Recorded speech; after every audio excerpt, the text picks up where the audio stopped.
Just like, oh, good, he waited. I saw this one meme where it's like, it's really nice of Voldemort to keep trying to kill Harry at the end of the school year. He really does care about his education. Oh, definitely. All right, syncing. 3, 2, 1. Let's do one more time. All right, and yeah, I guess we should start. Oh, okay. Welcome to Subculture Specialty. I'm Devon Muscat, and this is my cousin. I'm Pheonix McDonald. You're right, and we are here to talk about things we love, right? Yes. Definitely. So, let's see. Last time we did a discussion on Goodnight Pun Pun, Cowboy Bebop, and Persona 5, which is still amazing game, right? Yep. And Phoenix, what topics are we going to be doing today? Today we're sticking to the same 3 mediums that we always do, but we're covering. For anime, we're doing Death Note. For manga, we're doing A Silent Voice, and for video games, we're doing Nier Automata. Mm-hmm. Even though just ignore this dude's walkthrough, like I'm just saying he had like 20 minutes to like beat this boss, and he's just not getting it done. Just kidding. Yeah, I mean, link in the description if you want to watch it. But yeah. But anyways, the timestamps will be on the screen and in the description of what we're covering today, and yeah, let's just get right into it. Right. So last time we covered anime first, right? Yes. All right. So Death Note, basically like a huge giant game of I know that he knows that I know he knows I know. You know, yeah, like it's like it's basically like a god and the world's like best detective. Oh, yeah. Just playing like peekaboo with each other. Yeah. Yeah. So yeah, it's very like it's a psychological anime, definitely.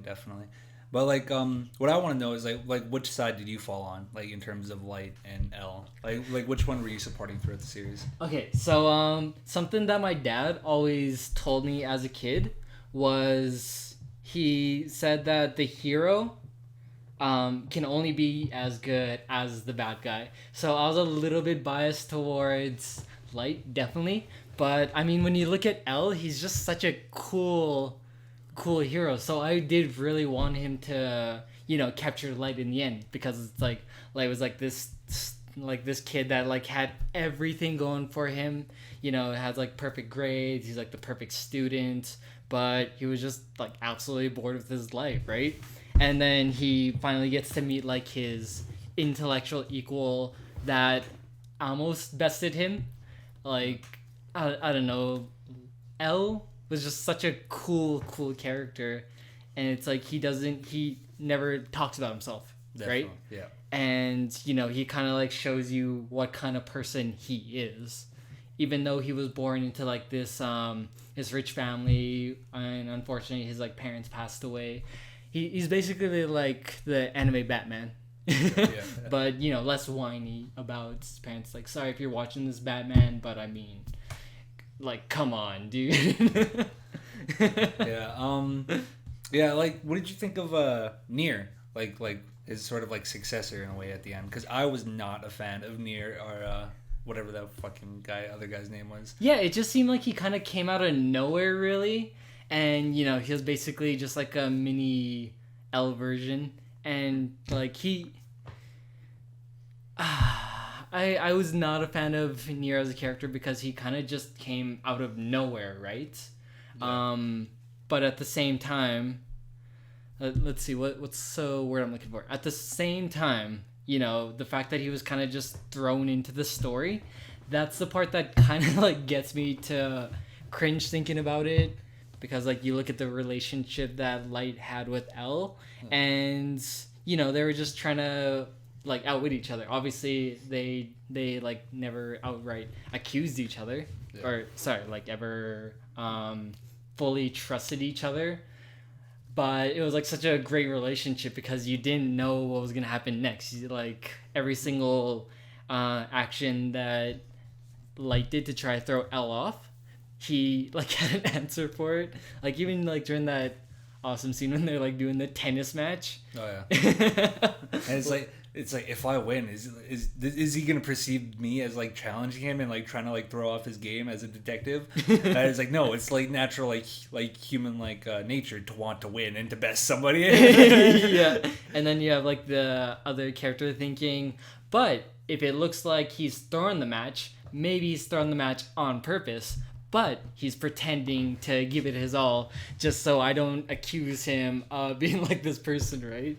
Yeah. Like the thing is, like with that is like they're like definitely equals, right? They're definitely on equal standing. Like no one was better than each other. Mm-hmm. And like you can kind of like see that like near the end, like Elle was like starting to consider like Light like a friend at that point, like someone he could trust, right? And so like I don't know how it is in the manga, but in the anime, like there's that scene where like they're in the rain or whatever, mm-hmm. and like they come out and then like Elle like starts like washing like light off with like a towel or something. Yeah, it's like, man, that was really like gay. for lack of a better word. Yeah. Let's see, the manga, like I know where Death Note is supposed to be like our anime discussion, but at the same time I think it's got the point across of what they were doing a lot better, because there's like the inner monologue going on in their head, whereas like the manga, like I remember when I first picked up the first Death Note, I'm like thinking, oh, I'm a smart boy, I'll be able to follow along with this. Had no fucking idea what the plan was the whole time. I was kind of that guy who they brought along that was like maybe essential to the plan, like as the reader. But like they never told the person that plan, because if the person didn't know the plan, then they would like fuck up, and maybe that's what the like whole point of the creator is, right? Yeah. I mean, like he kind of keeps you in the dark about it, but the anime was definitely like a lot better, just because like it was easier to tell what was going on at the time, right? Yeah, the pacing is probably better. Mm-hmm. A lot better. Anime. Yeah. Yeah. Plus, I mean, and there's like those dramatic like food eating scenes, like, oh, potato chips never look that good. Yeah. It got really intense. And then I'll take a chip and eat it. Dun, dun, dun, dun. And it just like has that like angelic chorus in the background. Yeah. Like the thing that like kind of like I found interesting about Death Note personally was that like it like at the beginning it's like, oh, like these two like sides, like philosophical like standpoints like are like going against each other, and like which one is right, like who could really say, right? Yeah. And like it starts off like that, but as it progresses forward and you get to like learn like Elle and like Light as characters, it just devolves into like this power like fantasy, like they just want to win, like like the police, the murderers, everything is kind of like on the side. They just want to like be better than like they're equal. Mm-hmm. Yeah. Even like Light near the end, he does develop like this sort of god complex, because like he does have the power of God, like he's just taking away these people's like lives just who like he sees fit, but it's like it becomes like less about that, and like you said, more about besting the other person, right? Yeah. And again, like to come back to Nier, like sure, he was like the smart dude that finally, spoiler alert, outwitted Light. Yeah. But that's only because the creator made it that way, right? Yeah. And it's just like it was such a shame, because he came like near in the manga, I think it was like in the last 3 or 4 books they introduced Nier. Yeah. And I don't know, he wasn't as cool, and he like they tried, well, like when you look at Elle, he had like black hair, he was always like in a certain posture so he could conserve his brain power, and I don't know, it seems like Nier, they just tried too hard to make it go the other way. Yeah. Right? Like, because he had like this white hair, he always had like these white clothes on, but at the same time he's supposed to be Elle's prodigy. Like, when did we ever get hint of Elle probably training anyone? Like, never. Yeah, I mean, yeah, it's just like a shoo-in that they did. Like, I felt it felt pretty last minute to me. And like, the thing that bothers me about like Nier and Nello, I remember his name now, but like it's like is Elle did like 90% of like the detective work. Like he did like almost the whole case by himself, and then like Nier just comes in and then like he ends up solving it, and like fucking like confesses like and like That like and like it just bothers me because it was something out of Light's control. Yeah. Is the reason why he lost, because it's like his like second Kira or third Kira at that point.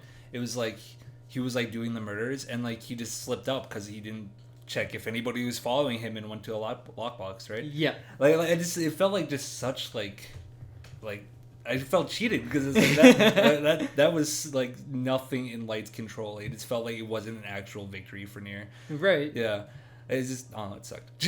Yeah, like you said, he did like 90% of the work, right? Yeah. Like in the beginning when L tells them to do this broadcast, and they stage it as like this international broadcast, and then like he thinks that he knows what L's name is. He writes it down, and then that ends up killing him on screen and everything, right? Yeah. But then L did it all just so he could narrow it down. Like he said, it was an international thing, but it was like for a very specific region, and just from that alone, like they never would have thought about that, right? Yeah. But I mean, it kind of makes you wonder where they got a dude who was like that willing to.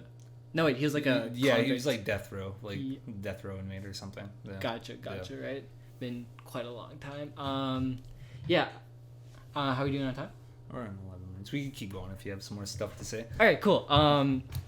So yeah, the thing that I really loved about though was apparently the author, like he's just using like a fake pseudonym, and not many people actually know what like his identity is, which is really, really awesome if you think about it. Yeah.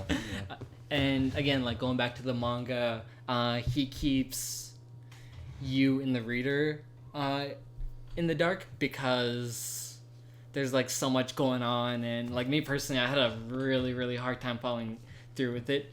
Like it's still really cool. Yeah, it's a really good anime. It's really good like story, like just to tell, right? Mm-hmm. Like I think like for me, like when like L like started to like transfer over from like kind of like paragon like of justice like into like a sort of like animalistic being like he was like near the end of the series is like after like he kills like spoiler after he kills L finally and, like and like he's like standing at his grave and he like laughs like at it and he's like losing his mind and I was like, all right, like I don't think he's the most mentally stable person. This dude should not be in charge of deciding who lives and dies, right? Yeah. And the fact that I don't even know, like would he be considered an anti-hero? Because like technically he's like the main protagonist, right? And he is like killing these people who are like absolutely horrible, and I'm not gonna say deserve to die, but they cause like a lot of harm to everyone around them, right? Yeah. It's a gray area, right? Because like it's like for that part, like it's like up to like debate and who like the person is, and like sorry, when I was talking to my brother-in-law like about like Death Note, and I was explaining the premise to him, like he was like, oh, like I mean like that's good, like he's like killing people that deserve to die, but like my sister is like, I don't know, I don't think I agree with that, right? Like this is two different standpoints from it, right? Of like maybe like we shouldn't have the power to decide who lives and who dies, right? Yeah. Because like despite like the pain or the whatever they give, then like it's just like that's really not our choice, you know? Yeah, for sure. And that's why we have like all these different systems in place so we can, unbiasedly like decide stuff like this, right?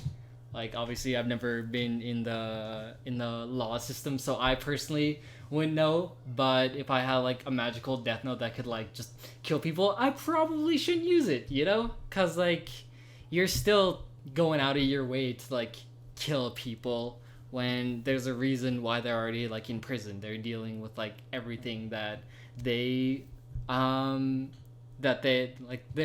with, like the pain that they cause other people, right? Yeah. And the fact that there's like the most perfect like supposed to be like mentally stable person, which is Light. The fact that he's like the perfect student and everything and like perfect role model, and like he's really does start to lose it at the end because he like goes so mad with all this power that he has. Like that would take a toll on any person. It's not for one person to decide who lives or dies. That's just my personal like opinion, No. Yeah. All right. So let me ask you this. So like we've been talking a lot about Light and L, and because they really are awesome characters. Yeah, they're like the driving force of the series. Yeah, like perfect yin and yang combination right there. Buck Neir, I mean that. Not this Neir, but oh no, this Neir is amazing. Yeah. But something that I found really fascinating was the idea of the Shinigami gods, and throughout the entire series, like they're always talking about like the elder Shinigami, and like I don't. I'm not sure if I missed this part in the anime or whatever, but in the manga, the other Shinigamis, they always just talk about like their elder Shinigami god, but they never actually like show him or anything. And you know, that like leaves a lot to the imagination, because you see like Ryuk's design, and it's like so unique and everything, and he just like looks cool, and you know, he's like merely a spectator, just watching. It's just a pastime, right? Yeah. Didn't he like get like an extra like death note because he saw this one dude die?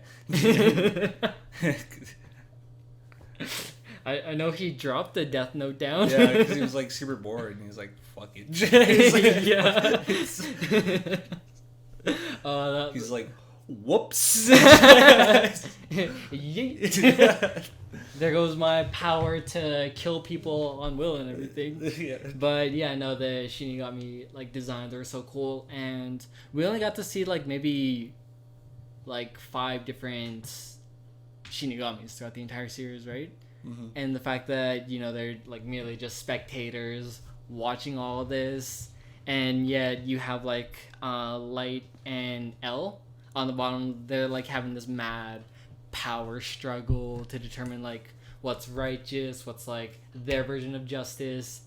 But the fact that the Shinigamis are always there, just merely spectating, and Light, he doesn't realize how painfully human he is until like the absolute end of the series, right? Yeah. Like it's like you kind of forget that that's happening, right? Yeah. Even though again Ryuk's doing it totally for fun. Yeah. He's like, fucking. But yeah, because he gets shot at the end. Yeah. It's like your fucking pieces of paper can't stop a bullet. He should have took the bulletproof death notes. Then maybe Light would have won near the end. I don't know. You good? Yeah.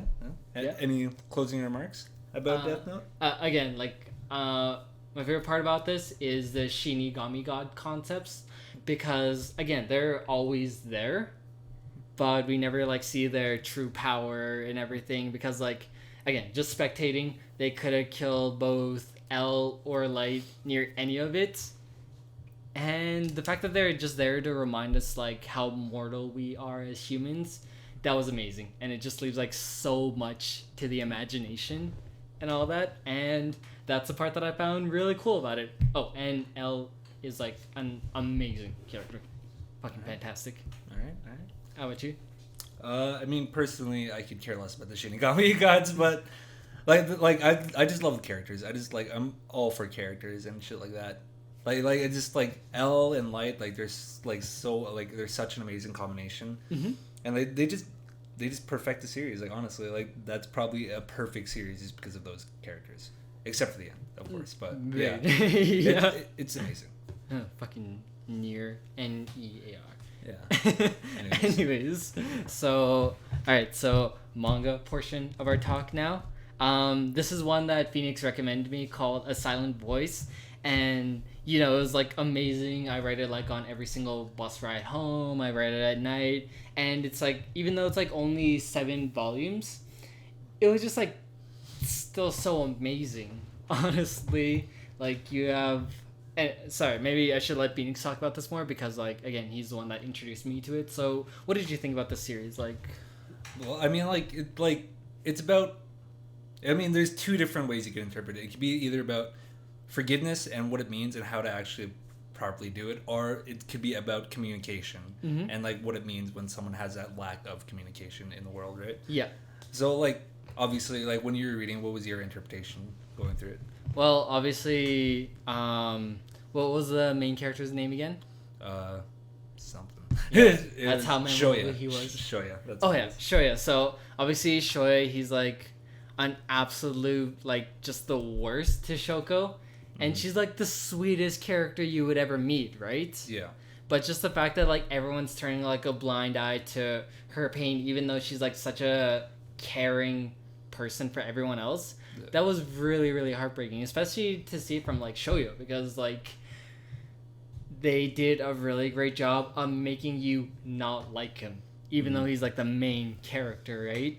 And like you said, with the two different interpretations, the one I got is like trying to not beg for forgiveness, but try to atone for like everything that you done, for everything that you did. And honestly, I really did like it. Like you, like Shoya, he's obviously like suffering from all the decisions he's made, from like all the people that he pushed away. But you know, like just like when he was a kid, he doesn't care about like the opinions or anything. He realized that he made a mistake, and that he has to make it up to her. And again, she's like such a sweet character, and the fact that she's the only one that's like being forgiving or going out of her way to like talk to him, just because like she has so many of her own personal issues that doesn't really get to near the end, right? Yeah, I like the thing that I like about A Silent Voice is like they get the concept of forgiveness right, actually. Like, because I feel like a lot of people could confuse forgiveness with justification, or like other shit. There's other words I can't think of right now. Yeah. But, like justification is a big one. But like the thing is with Shoya is that his actions were not like justifiable, like not in the slightest. But like Shoko, like she doesn't like justify it or try to like remove it or like put all this stuff with it. She just forgives, right? She takes those feelings and she lets them go, right? And I kind of like love that concept, right? Yeah. And like even like it was kind of hard for like Shoya to forgive himself, like later on, which is a very important thing to do. Yeah. I still thought it was a really nice series that like I think the author when she talked about what she wanted to accomplish with this story, she said like I want to make a story just saying that everything will be all right, that everything will be fine, right? No matter like what we do, what trauma we go through, and like the actions and mistakes we made, like there's like still like a reason for like you could still like atone for what you've done, right? And like I guess like kind of relating back to like the Death Note discussion, where it's like like people like can hurt and do that shit, but it doesn't mean they have to die for it, right? Because there's still like a better way out there, you know. And like Shoko as like a character, she was like one of the things I heard is like say if someone's like done wrong to you or something, it's best to forgive them, not for their sake of mind, but for your sake of mind. And it doesn't talk about like a lot of the issues that Shoko's dealing with. Like she doesn't go around advertising it. She just goes around being like, I guess in my opinion, like a symbol of hope for everyone else and like lightness. But the fact that she's like getting treated like so bad, not mainly by Shoya, but at the same time, like when they're in elementary school, everyone else really turns like a blind eye to it.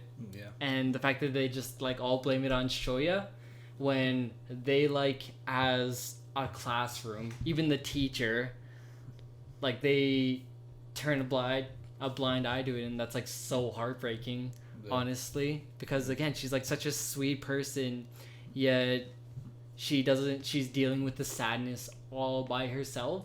Like that takes a really, really strong person, especially for someone who like can't hear, right? Yeah. Like fuck, what was I gonna say? Something with the words. You're probably right. Fuck, what was I gonna say? Damn it! Just keep talking. I'll come back to it. Right. So I really do like Shoko as a character because she's like such a sweetheart and everything. But let's see, Shoya, again, you really do not like him. Like he has a certain carefree attitude about himself, right? Like in like the first volume, it's like him and his friends, and they're like all jumping off because they want to do like daily daredevil challenges just to like kind of live life to their best. Like that's the attitude that he has. It's like carefree and try to live like your best life, but at the same time, like I was so confused on why he goes out of his way to make Shoko feel so bad. like I feel like that's never established why he's treating her like that, because like he has his mom, and I mean, like what was really going wrong in his life. The thing is, like, sometimes there just isn't a reason. Like I feel like in real life, like, there's just not a reason sometimes. Like, I remember going to school, and like I kind of used to be like a piece of shit just to other people, and like it wasn't really a fault of like the people around me. It was just I was just a bad person back then, right? Like, it's just like sometimes, like, especially for kids who are just so basic and simple, they don't really need a reason to like just dish out harm with each other. It's and I just can't get over the fact that it's still it's still directed towards Shoko. Honestly, like, that part's still really, really sad to think about, because like it never establishes it, because she wears like this big smile. It's never established that has such a sadness within her, right? And it's just I've said this so many times, but it's so sad how the rest of the class treats her. Yeah. I mean, like, one of the complaints I've heard about A Silent Voice is like people think Shoko as a character like is just kind of like a blank canvas that like you could like project yourself onto. Mm-hmm. But I don't really agree with that. Like, honestly, I feel like Shoko is supposed to be like kind of like you couldn't like read her, because like she was just cut off from the world. Like, she had that lack of communication, and like you couldn't communicate with her, she couldn't communicate with you. There's just a border between like you as a reader and like Shoko as like between the other characters, right? Yeah. And so it goes back to that communication, right, where it's like even like after like they reconnect, like there's still like all these unresolved issues that Shoya has and Shoko has, but like they don't communicate about it, and that's what kind of like drives like most of the conflict for the rest of the series. And like and then finally like they come out and like they talk. Like, I think like on the bridge scene, like after like Shoya gets out of the hospital and he goes to meet like Shoko, and like they just have that talk, and Shoya's just like, I don't know like if I can be redeemed, but I just know that I want to be with you, like, and I want to be like around you and make better of myself, right? Mm-hmm. Yeah, and there's like this one scene where it looks like everything's going completely fine. Like it shows like this little scene where Shoko and her mom are at the doctor, and they're like, what do you mean that she can't hear? And then the father figure's there, and he's like, maybe you knew that she was deaf, but you didn't want to tell that to me, because like you wanted me to like support that as father, and he was never there as a father, right? But so obviously, like, when it first introduces Shoko's mom, she's like kind of hard and brazen and has like this tough attitude about her, but at the same time that's just because she does have like a lot of love for Shoko, and like you said, she just doesn't communicate that, right? Like, Shoko and her sister, they actually don't realize how much their mom actually loves them. And like the scene, like how Shoyo got into the hospital is they're all hanging out, Shoyo, Shoko, her little sister, and her mom, and her mom just could not stand Shoyo. But, she warms up to him, and they're all at, like, the fireworks festival. And then Shoko's like, okay, I'm going to go home. And Shoyo's like, are you going to be, like, okay? Because, again, he wants to... Okay, I'm just going to stop you. I don't think you need to explain it. Like, hopefully, if they are watching this, they've already read it. Oh, right. For first-time viewers, that was for you. Read it. But, yeah, I'd recommend reading or watching the movie. The movie is a great adaptation. Mm-hmm. And we should be able to, like, they're really good. But yeah, just as long as you don't watch the live action.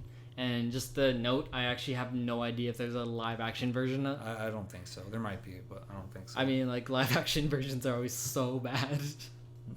Yeah, like the Death Note one, like, all the live action adaptations were so bad. All of them, even the Japanese one. Yeah. I didn't think that was that bad. But even like the newest like Death Note live adaptation that came out, like, it had Willem Dafoe cast as Ryuk, and I know this is kind of going back to our last topic, but like, he was cast as Ryuk, he was fantastic, but they just like did so bad with Light and L, honestly. Yeah, I didn't watch it. I just heard it was bad, and it looked bad, so I didn't bother. It's just, I had to watch it to see how bad it was. you know what I hated? Like, okay, so I didn't watch it, but I watched like maybe like the first 5 minutes. Yeah. And like, what's the one idol girl that's obsessed with light? Like Mizu something. Mizuname, something like that. I'm just gonna call her Me. But like, so like the Me girl or whatever, like she's just like in like the anime, she's like, oh, this really poppy like cheery girl, but like in the live action, like it shows her and she's like on top of the cheerleader like thing, and she's smoking, and because she's so different, and like it's like, oh my god, like what the fuck is with that? It has like the trashy ass music playing, and it's like could not stand it. And then like when Light finally sees like Ryuki, like he's like fucking like screaming. Oh my god, that was the worst, dude. Like, that's not his character at all. But anyways, back to Silent Voice. I do so. Well, like you said, how like Shoko is like a blank canvas that you're to project on. I find it weird that like Shoya's the only one that looks like he's dealing with all this internal struggle, even though like there's this other friend from elementary school, Naoki, and she's like friends with Shoko and everything. It seems kind of weird that Shoya. I'm trying to find the right word for this. It's so hard to find him like as a redeemable character, because like he was just such an asshole as a kid. Oh yeah, definitely. Yeah. Anyways, do you have like a favorite scene from the manga? From the manga, okay, so like I really like the chapter where Shoya is in the hospital, right, and he's in a coma, and Shoko's like going around like trying to like make cool with everybody and like get like the movie back in production and do all that shit. And like they had that chapter where like it was from her point of view and all of the words were cut in half. Yeah. And like so like you couldn't really like understand what they were saying. Like you kind of got the point a bit, but like it was like it made it much more difficult to get through the story, right? And I just thought that was like such like a cool thing, right? Because like through the whole series, like we haven't really been able to like experience what she has or like even know what she like felt, and like just to have like that one chapter where it's like we're going through like her like daily routine and like everything, talking to everybody, and then she has like that like dream like at the end of the night where like if like she could communicate with people, like she'd have like all these friends and she'd be accepted and she'd go to bed happy, and then like the next panel is it's her laying in bed just crying alone, and it's like, oh my god. It's super heartbreaking, honestly. Yeah.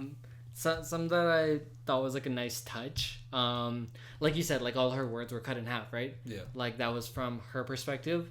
We also got it from like Shoya's perspective, where obviously like they're all kids and everyone's like talking with each other and everything. They're like all friends and everything. Yeah. But it's not until he gets into like his later years where even though he's surrounded by like mainly the same people, they all have like the X's across their face. Yeah. And that's mainly how he sees them. Like he doesn't want to even acknowledge them as like people that he knew or like as past friends, but then you know the ones that start to matter to him, like slowly but surely the X like falls off, and then Shoko, she never has the X over her face. Yeah, like that's always been something in the back of his mind for how he treated her and how much like that means to him, because like the X's are on everyone's faces and he does not care that he's alone. Like he feels like he deserves to be alone, and Shoko's the only one that doesn't have an X like covering her face or anything. Like that's always been in the back of his mind, and I think that's just like a really nice touch to it over everything. Yeah, because like once he lets her in, then all these like past people and like new people, they like start taking their X's off, like whether they realize it or not, and they let Shoya ends up like letting them back into his life, and I thought that was like such an awesome touch, you know? Yeah, but like the thing is talking about how Shoya is such a fucking piece of shit. But like yeah, it's like when he was like a kid, like you could see like how different he is like from like when he gets older, because like when the kid he's like super like like he like keeps his arms open, like he looks up, like, and he's just like doing all that stuff, and you can just tell like the whole world is his, like he's like all that, like everything's his. But like when he gets older and he starts like changing like the way he walks and like keeping his arms crossed and looking down, like you could tell that he's like closed himself off from the world, like he stopped like thinking about the people around him, and mostly just about like Shoko, right? And like straight up is gonna kill himself, right? Like, like what the fuck? So, some that I like found really weird was that girl that still had feelings for Shoya. Like they used to like sort of shout insults back and forth at each other, but she really hates Shoko, and that part still confuses me because like I feel like it was like a mini conflict that was there, like a mini storyline that they have Shoya and this girl like talk a couple times. Their interactions never go well. It's like always fake or empty. And it usually ends up really bad. And like in one interaction, like it ends up with Shoko getting like a huge red like slap mark across her face. And I was really confused on why that was there, because like she's the girl that like hates Shoko. She like really still has feelings for Shoya and everything, and he's like, I don't get why you're so obsessed over her, like why you're beating yourself up. And like in her eyes, Shoko was just a girl that was like, you know, crying to the teachers or whatever and trying to get sympathy from everyone else. And it's like, I don't get where that bitterness comes from. Yeah, you like you say that, but I feel like Naoka like was like I feel like she was like the most self-aware out of everybody, because like even like on the bridge scene, like where they're like talking about, Kwai had so much cognitive dissonance, by the way, but like when they're talking about it, and Kwai was like saying that like we like I didn't do anything, I'm not the same as you. It's like, and like now because like you were just as bad as us, like you know, you're on our level, you're not better than us, you know. And like I like she kind of like acknowledges that like she was not an amazing person when she's like, well, I mean she still isn't, right? But yeah, I mean like she shows like her compassion in weird ways, I think, where it's like just like slowly like kind of taking care of Shoya and like kind of like slowly accepting the other people around her. Like I just like it. I don't think she's a horrible character. I just think she just needs time. Needs time. Yeah. I guess that makes sense. I mean, like when the ending scene, when they all do like their coming of age ceremony and they're like all talking about their plans and everything, hers never really gets resolved. I mean, like everyone else knows what they want to do, and what they're going to do, but like her, it's kind of Naoka. No, not Naoka, the one that hates Shoka or Shoko. Yeah, it's Naoka, isn't it? No, I'm pretty sure Naoka was she also went to elementary school with Shoyo, and she was the one that was like trying to be friends to her and everything. That's like Miruha or something. I can't remember her name. Mihu. I'm starting to think something we should like do is we really like gotta write the names down. Yeah. No, Naoka was the one that hated Shoko. Huh. Yeah. Sorry for the viewers back home. That was on me. But the one that wanted to be friends with Shoko? Yeah, I'm pretty sure that was Naoka, wasn't it? Yeah, she's gonna be a fashion designer. Yeah. Wait, really? Yeah, that's like her whole thing. That's what she's doing with Naoka. Okay, so next time he recommends something to me, I gotta read it like at least 3 times. Because a lot of interpretation right there. But yeah, because I don't know, that's something I always find funny is like certain characters in like anime. Obviously, like some names are easier to remember, or in some cases, some characters are more memorable than others and everything. Yes. Like Gon, that's an easy name to remember. Or, you know, the best protagonist ever, Naruto. It's power of friendship, man. I mean, like, he doesn't have the best common sense. Let's be realistic here. I don't watch Naruto. Yeah. Okay, that's a topic for another day. He's never seen like a couple episodes. I've seen like 3 episodes of Naruto. You do not want to watch the anime, dude. There's like fillers for days. There's like fillers upon fillers upon fillers upon fillers. Pissed me off, dude. Yeah. Anyways, for another day. Read the manga.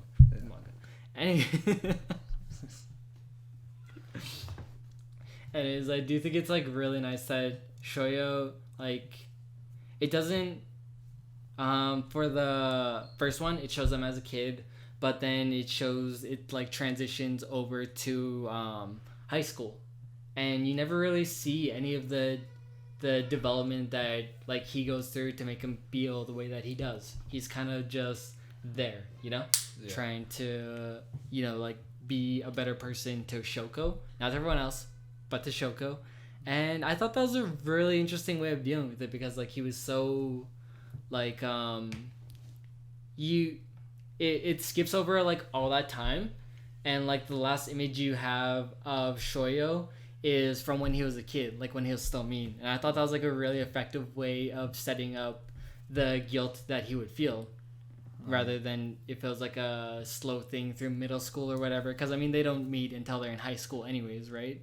Yeah. So I thought that was really really great. Yeah. Anyways, we should probably wrap this up. Do you have any closing statements or whatever?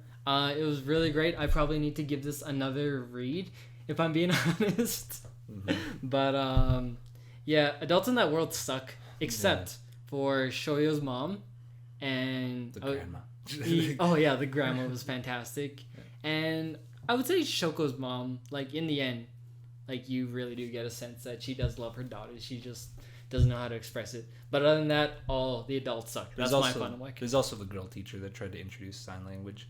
Oh yeah. It is. For you? My closing statements. Like, I feel like another complaint about a silent voice is that like it's like you don't really get to see like the romance between Shoko and Shoya. Mm-hmm. And it's like I don't really think that's necessary, like for like this like the message it's trying to send, Mm-hmm. I just like I feel like that they're gonna get together. You just know it, right? Yeah. And like I just feel like it was like their romance would have gotten in the way of like the themes, like Mm-hmm. And I just didn't think it was necessary. So, yeah, no kidding. Yeah. Like I always got this weird feeling that like at some point they were gonna like kiss. Like even in the last pages of the manga, like usually that they would show like the hugging between the like male and female character, but like you said, whole like romance part of it was unnecessary. Yeah. I mean, they held hands. Ooh, that would go pretty far in kindergarten, Yeah, but like well, like at the end of it, like it was just like it was them like opening the door to their future, right? It's like they're like not hinged down by the past, or like like it's they let go, they moved on, right? They're ready to face what comes for them. Mm-hmm. Yeah, it is very great series. Anyways, now let's move on to Nier Automata. So before I start talking about this, I have a question for you. How long did it take you to platinum the game? I did not platinum the game. Wait, so I'm thinking platinum games. Sorry, I don't know where I was going with that. Anyways, to be completely honest with you, I have not played the first Nier that came out, but I did end up watching like how many different endings that you could get, and I really think that Nier Automata was the one that really saved platinum games, even though they made Bayonetta as well, right? But Nier Automata was really like the sleeper hit that really saved them saved platinum games from going under. And it was like so fantastic because like look at the creative director he had. Like I don't know if it showed it at any point back here, but it shows like how the standard robots look, but there's also like this same robot head that keeps popping up, like some of the survivors, they end up wearing it. Oh, Emil. Yeah. And even like the creative director, like he said that he wrote like most of the game while he was wearing that on top of his head, and you just get like a sense of his personality, right? Yeah, I'm also going to say right off the bat that I did not play the first Nier game, and I know that Emil is from the first Nier game. I know that, but yeah, it's definitely one of the best games ever to be released. if I'm just saying that. Yeah. I like the thing that I really liked about Nier Automata is that like there's like 3 major playthroughs, right? And like you get different endings within those playthroughs, right? Mm-hmm. But like the 3 major ones, like it goes like, you start off as 2B, and then you go to 9S, and then you go to 2B and A9. Yeah. And like I thought that was interesting because when 2B it's like just kind of like this like world, right? Where it's like robots and stuff, and you don't have to think like too deeply about it.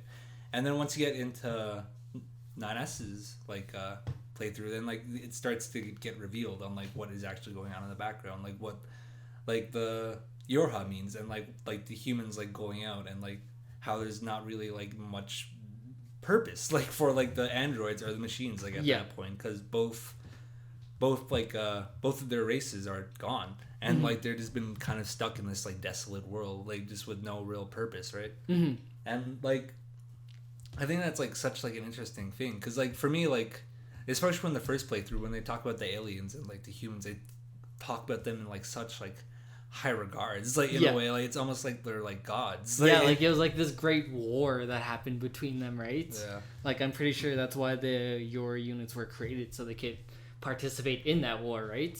Yeah. It was like the androids versus the machines, right? And like I just think like Nier Automata is such a human story, given like the massive amounts of machinery that's in it, right? Because like it's about like pursuing purpose without a purpose, right? And like that gets into like absurdism and everything, right? And like I really liked it. Like, anyways, I could talk forever. Like, do you have anything to say about it? One thing that I really love is like when you play the game, you can feel the love that's like going into it. Like there are certain parts of the story or missions where it'll go from like this free roaming camera to like this linear sort of passage, and that's how you go through with it. And it's like little designs like that too, right? And the fact that every single person's like main playthrough for the most part will be like extremely unique, right? So like I would be like exploring the map, and there was like this one mission, because I end up at this canyon where you have to fight like this robot that formed itself on top of other robots, and it's like it was like 25 levels higher than me. And you know, I tried doing it the smart way, just by like avoiding it and everything, because even the combat style for it was so great. Like you could choose which weapons you're using, you can choose how to use your special beam powers and all of that. Like there's like so many different ways that you could fight through all of this. And but anyways, the robot was like 25 levels higher than me, and I was like so close to beating it, but then it just like one shot 360 no scope me. And I was like, I'll just come back to it later.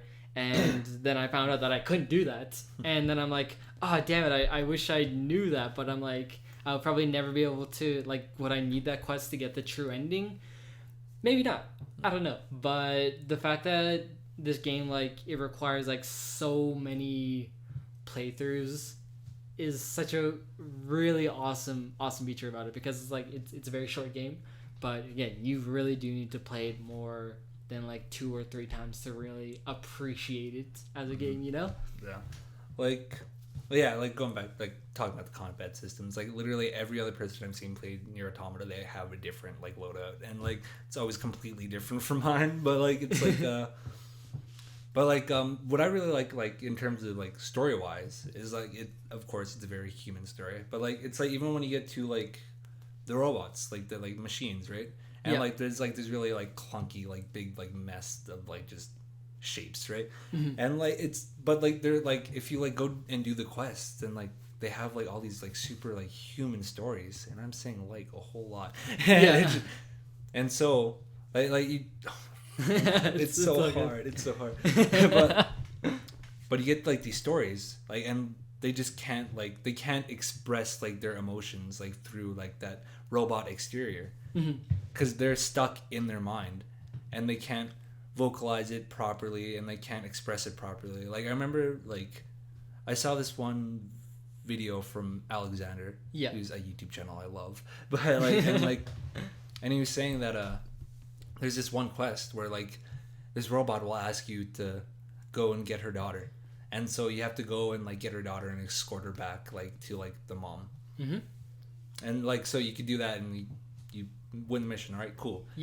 But if you don't do it and like she ends up dying, then you go back to the mom, and she just like she's so sad and like so distraught because she lost her daughter, but she's a machine and she can't express it. She just has to sit there like blank and emotionless and just experience all like the turmoil inside and can't do anything about it, right?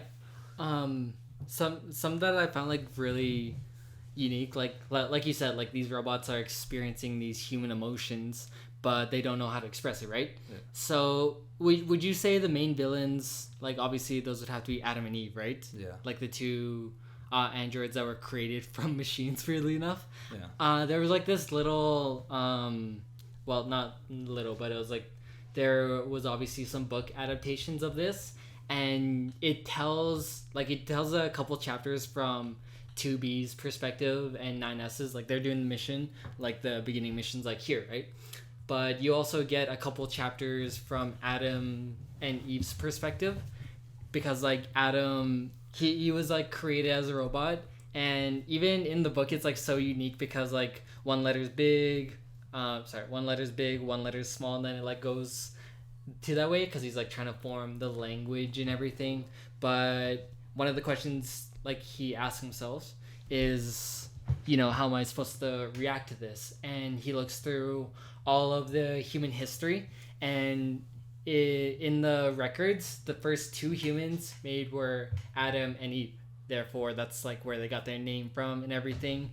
But the fact that it's like these robots learning from like human experiences, but there's no like humans like hardly around in the entire universe, is like so awesome, because like you do these mini storylines, like these mini quests, and they're all like so unique. Like there's one that I did where you gotta like escort a robot parade, and you gotta like stop the other machines from attacking it, because that robot, he wants to express joy, but at the same time the other robots like want to stop his joy for like whatever reason.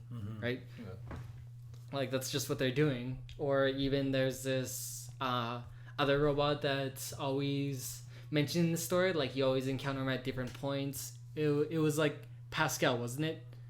Or no, the leader of the pacifist robots? Yeah. So what I'm thinking of is, do you remember that robot that's like all the other women robots, they're like obsessed with him? Oh, the one with the top hat? Yeah, and he's like such an asshole because he's like preaching about his philosophy, and he's like so snobby towards the rest of them. And that was like, again, just the fact that they're managing to mimic these human, like this human like mentality, but they can't express the emotions, is so fantastic. Yeah. Like going back to like that snobby robot top hat dude. Fuck that dude. Yeah, fuck him. But for like when you're going into like the carnival and you go into like the center of it, and there's that girl like that's wearing the dress and has like, all those androids she's wearing. She's doing that for him. Because she's trying to like impress him, like she wants to like be with him, right? Yeah. And he just seeks beauty, and so like she's trying to make herself beautiful. Yeah. Like through like all of like these androids that are supposed to like are supposed to be the embodiment of like their creators, the humans, right? And so she's wearing them and she's decorating herself with that, and she's just trying to be like as beautiful as she can, just for that one snotty ass dude that just fucking can't look her way. Yeah, and like the fact that he has that human-like mentality that's like, oh, I'm this all-knowing robot that is, like, just seeking out perfect beauty or whatever. Like, that's his one mentality. And then it goes to this robot that's trying to make herself, like, absolutely beautiful for him. Yeah. Like, how crazy is that to think of robots doing that? Because, like, whenever I thought of, like, certain sci-fi movies when I was a kid, Terminator scared the shit out of me as a kid, first of all. Yeah. Like, I would be pretty freaked out if Arnold Schwarzenegger was, like, chasing me around with a gun. I mean, I'm just freaked out of Arnold Schwarzenegger. I do not want to go near that dude. I'm sure his aura will crush me if I get too close.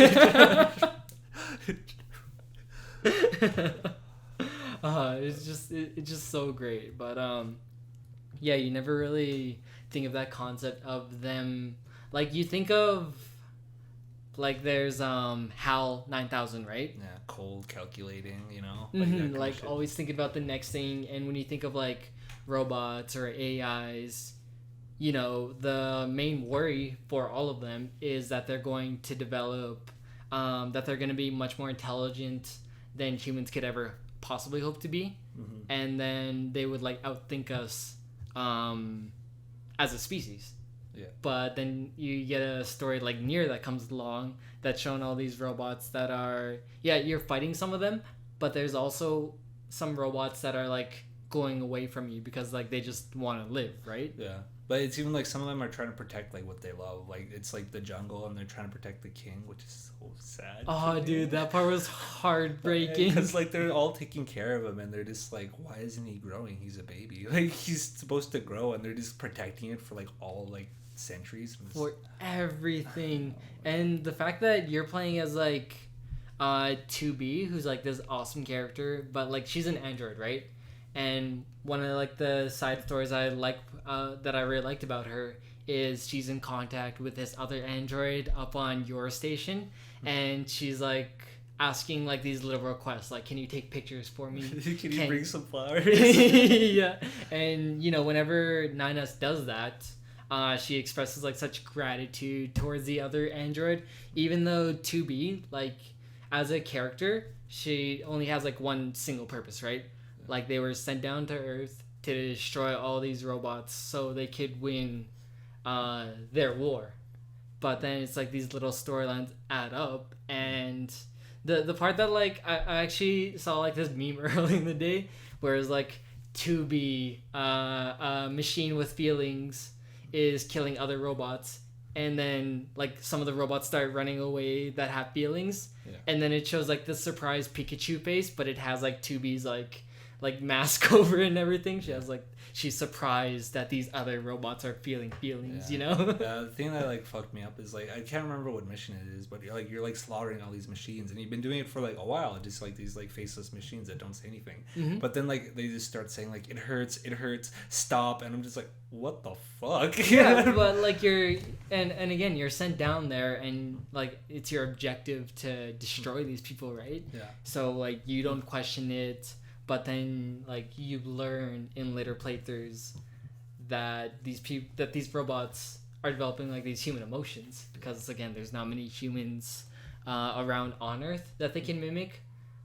But it was just so amazing how they can turn that into a story about, you know, like us as humans, we have like all these emotions and experiences that like either make us happy, sad, pain, or relieved and all that. And you know, we're humans, right? We think it's such a unique thing to us, but then all of these robots, they're they're experiencing them as well, and it's kind of like blowing our mind as the spectator and as the gamer to see like the robots see more beauty in like the everyday things that they're doing, and they have like more passion towards it than like most humans nowadays would, because we're like born with it, right?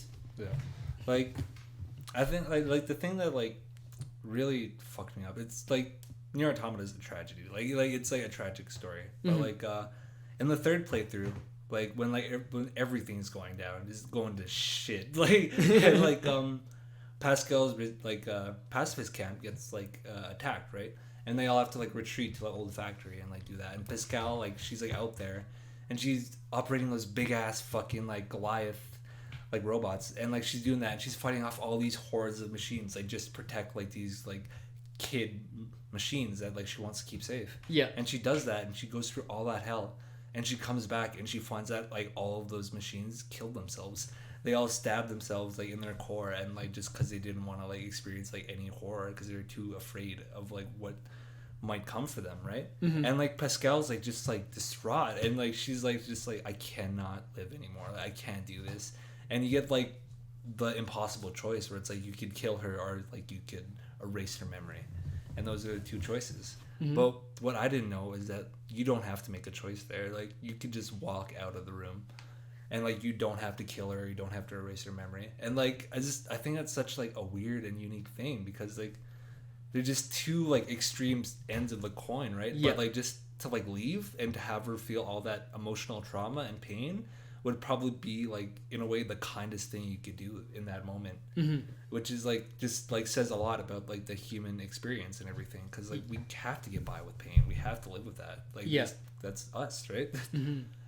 Interesting. So say if you just left her there, would that have carried over into like the next playthrough? Like, I mean, well, the third playthrough is the last one.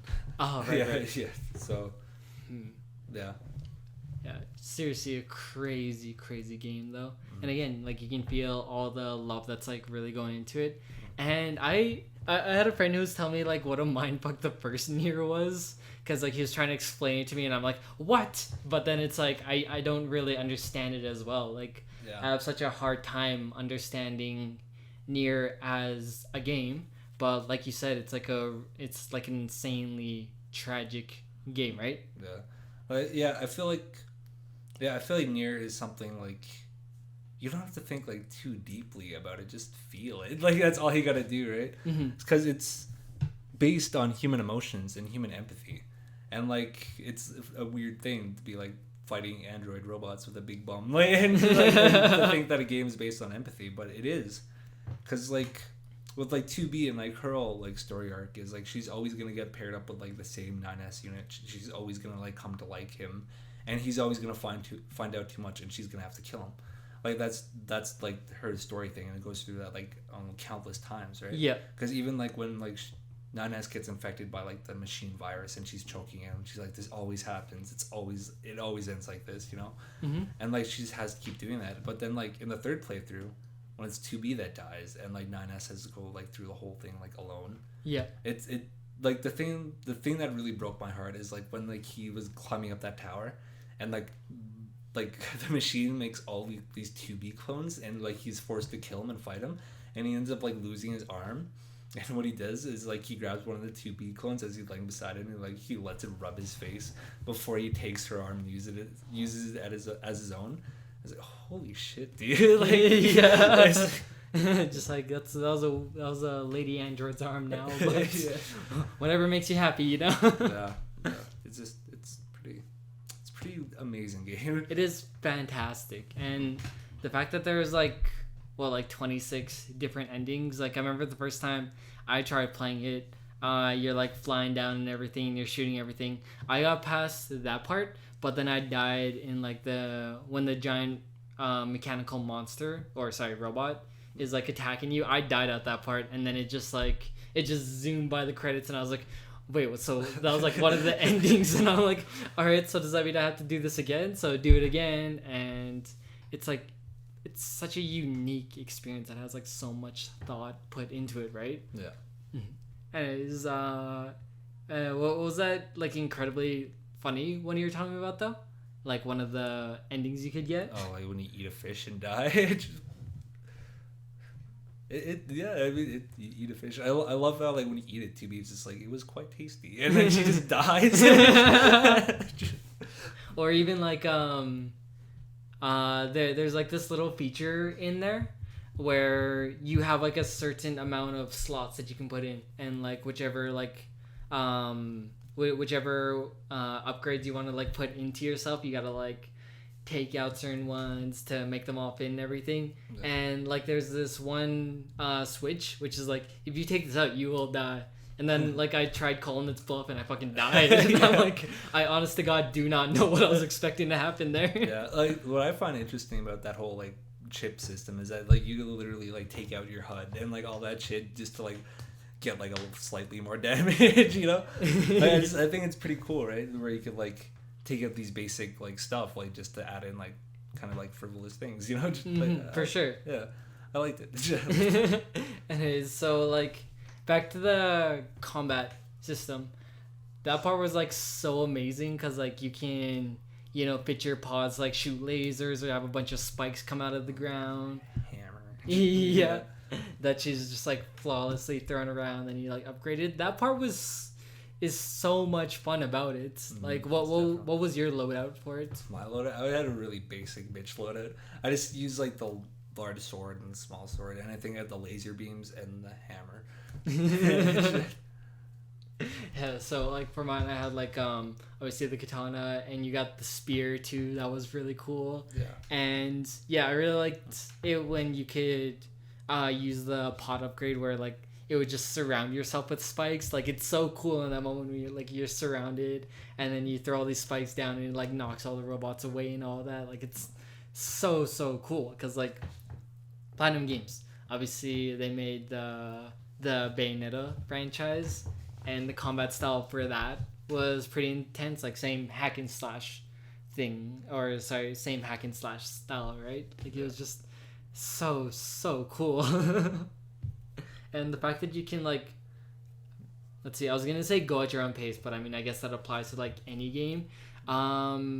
Like some games they have like a real linear story where you do this, you do this, you do this, you do this. Yeah. Nier, you're really free to explore it, obviously as like an open world game, but there's like so much beauty because like everything's so quiet. It's just you 9S that are just going around, and the fact that it's like this big, like desolate world, and it's like it's just fun being able to slide down the desert or just like exploring the forest. And there's certain robot groups that like won't attack you, and you could just like live in peace with them, and it's like it's so beautiful. It's like yeah, like as an open world design, it has to be like absolutely one of my faves, honestly. Yeah, it's pretty great. It's pretty amazing. Well, yeah, I think we're about past the hour mark now. Oh, really? Yeah. Any closing remarks before we? Nier Automata, great game. Obviously, I would have to try Nier at some point. Just because like I hear that like the endings for that are like just mind blowers, right? Yeah. But this is like such an amazing game and hugely underrated. Oh yeah, definitely. Like yeah, I feel like Nier Automata is like the best game that nobody played, which kind of sucks. Like it's amazing and everybody knows it's amazing, but like almost all the people I know have not played Nier Automata. Yeah, especially in like 2017, like when the game came out, because you had like Breath of the Wild, Odyssey, like the Switch was really taking off then. Yeah. Horizon Zero Dawn, which was also an amazing game. It was tough competition that year. Yeah. Anyways. Yeah. So this has been Subculture Specialty. Hopefully you enjoyed the talk as much as we did, and yeah, like, subscribe, comment, and have an amazing day. That's the important part. Follow us on social media. Links in the description. All right. Bye. I'm gonna sync one more time. All right. All right, that was a good talk.